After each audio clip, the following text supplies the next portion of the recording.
Oke teman-teman, jumpa lagi ya di channel aku, di channel Rahmat Project. Oke teman-teman, di video kali ini seperti janji aku yang dari awal ya, nanti ketika proses monetisasi ulang aku udah berhasil, akan aku bikin channelnya ya teman-teman ya. Dan ternyata per hari ini channel yang aku daftar monetisasi ulang yang sempat terkena dismonet akhirnya dimonetisasi dan berhasil jadi mitra atau partner YouTube lagi teman-teman ya. Alhasil dolar dan iklan yang selama ini hilang kembali lagi teman-teman ya. Oke, sedikit mengulas aja teman-teman ya. Dari awal mula sampai penyelesaian akhirnya akan aku ceritain full di video ini teman-teman ya.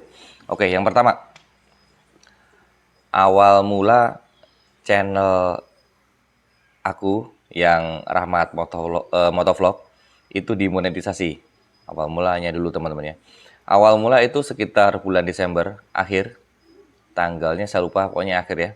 Itu sempat dimonetisasi dan sudah menjadi partner YouTube dan mudah menghasilkan dolar teman-teman ya, atau sudah ada penghasilan teman-teman ya. Waktu itu sempat monet atau dolar itu sempat berwarna hijau selama sekitar 1 mingguan kalau nggak salah. Dan isinya video panjang semua. Dan waktu tanggal 31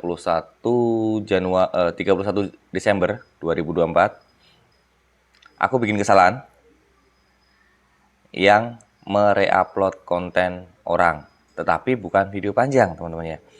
Masuknya video short.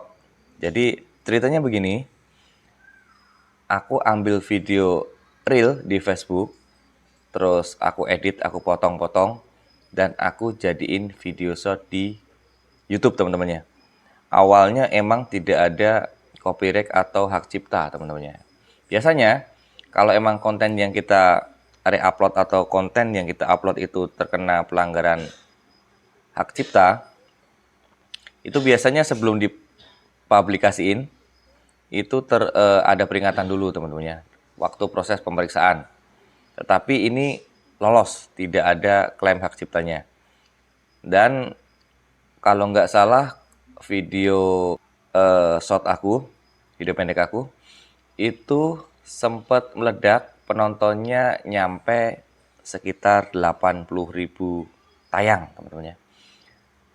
Tetapi target penonton yang saya targetin itu bukan penonton Indonesia, penonton dari luar negeri. Ada yang dari Amerika, Italia, dan Spanyol teman-teman ya, yang paling besar persentasenya. Alhasil ketika pemutaran video short udah mencapai sekitar 80 ribuan, muncul peringatan konten berulang teman-teman ya. Ada di video-video aku sebelumnya ya teman ya. Dan di situ alhasil monetisasi konten aku yang sudah berhasil akhirnya di dismonet teman-teman ya. Itu awal mulanya. Dan saya mulai belajar nih bagaimana cara mengatasi channel yang sudah di dismonet. Akhirnya di situ ada dua opsi atau dua pilihan. Pertama, ajukan banding dengan cara kita membuat video, cara edit dan yang lain-lain teman ya. Itu dikasih waktu sekitar 20 hari dari pertama kali di dismonet teman-teman ya. Tetapi di situ saya sadar percuma kalau saya mengajukan banding, karena saya jelas-jelas mengakui bahwa video pendek yang saya upload itu bukan video yang saya bikin teman-teman ya. Akhirnya saya memilih opsi kedua. Opsi kedua adalah bisa mendaftarkan monetisasi ulang, tetapi waktunya agak panjang. Waktu itu sekitar 3 bulan teman-teman ya. Jadi keterangan di situnya, opsi keduanya mengajukan monetisasi ulang channel aku yang waktu itu di dismonet di tanggal 31 Desember. Itu mulai bisa pengajuan ulang lagi itu sekitar tanggal 30 Maret atau kemarin teman-teman ya. Dan alhasil mau nggak mau saya harus menunggu 3 bulan untuk daftar monetisasi ulang, teman-teman ya. Dan mungkin teman-teman bertanya, apa yang terjadi ketika sebuah channel terkena dismonet? Dan ini pengalaman pribadi saya ya. Pengalaman waktu channel Rahmat Motovlog. Pertama-tama yang aku alamin, yang jelas konten aku di channel itu penontonnya turun drastis, teman-teman ya. Yang waktu itu rata-rata di angka ribuan, turun drastis di angka puluhan, bahkan sempet paling kecil itu ada yang cuman ditonton 20 kali tayang. Dan itu parah banget, teman-teman ya. Itu kejadian itu berlangsung selama 2 mingguan. Selama 2 minggu saya upload konten, itu penontonnya sepi banget, teman-teman ya. Setelah 2 minggu, aku bikin konten lagi yang satu tema. Alhasil, algoritma dari YouTube berangsur-angsur membaik. Algoritmanya semakin bagus. Mungkin buat teman-teman yang belum tahu cara ngecek algoritma, bisa lihat di YouTube Studio ya, teman-teman ya. Di situ ada menu untuk melihat algoritma YouTube-nya. Itu masih bagus enggak, apakah berkembang, apakah start, kayak gitu teman-teman ya. Oke, lanjut lagi. Setelah 2 minggu aku upload video, akhirnya penontonnya mulai nih naik lagi sampai tiba waktunya di tanggal 30 Maret kemarin. Di tanggal 30 Maret kemarin, akhirnya menu untuk pengajuan ulang monetisasi aku yang awalnya abu-abu sudah mulai bisa diklik. Dan di tanggal 30 Maret, tepatnya 30 Maret kemarin yang sore hari, aku ajuin monetisasi ulang. Dan sekarang sekitar 1 hari itu udah dapat email masuk dan berhasil dimonetisasi lagi, teman-teman ya. Dan di situ dolarnya udah mulai nongol lagi, iklan udah mulai nongol lagi.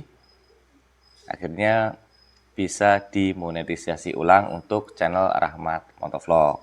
Walaupun waktu aku daftar monetisasi ulang kemarin, itu ada keterangan prosesnya bisa nyampe 30 hari atau 1 bulan untuk jawaban apakah bisa diterima lagi atau enggak gitu, teman-teman ya.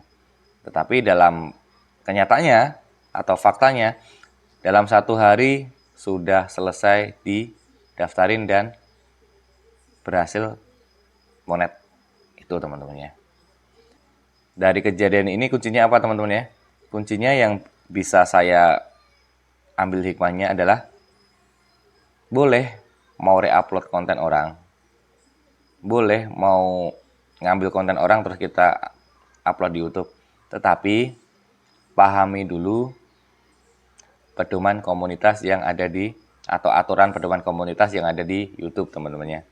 Contoh, boleh kita ambil dari aplikasi sebelah video pendek, kita upload buat video short di YouTube, tetapi kan di situ kan ada keterangan harus dibikin atau dimodifikasi secara maksimal. Contohnya bisa dibikin video reaction atau video yang lain gitu, di pedoman komunitas di situ ada, teman-teman ya. Dan itu bisa dibaca baik-baik sebelum teman-teman semua me-re-upload video orang, kayak gitu, teman-teman ya. Nah, paling itu dulu curhatan saya hari ini. Sharing pengalaman saya untuk yang dismonet kemarin sampai bisa monetisasi ulang sekarang ini. Paling cukup sekian. Dan mungkin jika teman-teman ingin bertanya atau mungkin mempunyai kasus yang sama, channel teman-teman yang di dismonet dan mungkin sempat ngajuin banding atau monetisasi ulang tapi belum berhasil, mungkin teman-teman bisa coret-coret di kolom komentar ya. Dan jika saya bisa menjawab, nanti akan aku jawab. Cuma seandainya ada pertanyaan yang belum bisa aku jawab, mungkin ada teman-teman yang lain yang sudah mengalami masalah seperti ini bisa menjawab di kolom komentar. Enggak, silahkan coret-coret di kolom komentar ya, teman-teman ya. Dan paling cukup sekian video pendek ini. Dan seperti biasa, teman-teman ya, jika teman-teman suka dengan video ini, jangan lupa like, komen, subscribe, dan share. Dan jika teman-teman tidak suka tinggal di skip aja dan sampai jumpa di video-video aku selanjutnya. Dadah.